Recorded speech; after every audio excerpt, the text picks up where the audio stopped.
OTEP à tous. Human Rights Watch à la manœuvre au Congo démocratique. Comme d'habitude, vous savez quoi? Ils ont sorti encore un rapport. Cette fois-ci, ils attaquent l'armée congolaise. On n'a pas vu Human Rights.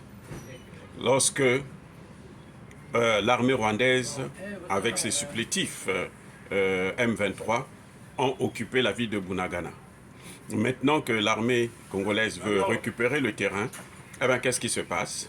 Human Rights s'amène pour fournir un rapport pour condamner, soi-disant qu'il y a eu des exactions. Ils sont toujours là où il y a la guerre, là où les armées veulent évoluer. Souvenez-vous, ce n'est pas la première fois. Ça s'est passé en RCA, lorsque l'armée centrafricaine avait commencé à reprendre la main. Eh bien, ils ont pondu plusieurs rapports. Ça s'est passé au Mali, ça se passe toujours au Mali d'ailleurs. Lorsque l'armée malienne monte en puissance, eh bien, ils s'amènent avec des rapports fallacieux, des rapports montés de toutes pièces pour décourager, pour affaiblir l'armée algérienne et plutôt malienne, et pour demander aux Nations Unies d'intervenir. En fait, ils sont là pour protéger les terroristes et les djihadistes. Ils ne sont pas là pour les populations. Ils ne sont pas là pour la déstabilisation. Ils n'ont jamais condamné les Occidentaux qui ont déstabilisé, détruit complètement la Libye et fait plusieurs centaines de milliers de morts. On dit près de 250 000 morts en Libye. Près de 250 000 morts libyens par la faute des Occidentaux, des bombardements intensifs sur la Libye. On n'avait pas vu Human Rights Watch. On ne les avait pas vus aller au Conseil de sécurité pour aller fournir des rapports. Et maintenant qu'en Afrique, on a... Vous savez, les Nations Unies sont là-bas, là, au Congo démocratique, là, depuis 24 ans au moins. Et c'est la même situation. La situation ne fait que s'aggraver. Aujourd'hui, le Rwanda permet carrément d'occuper des villes.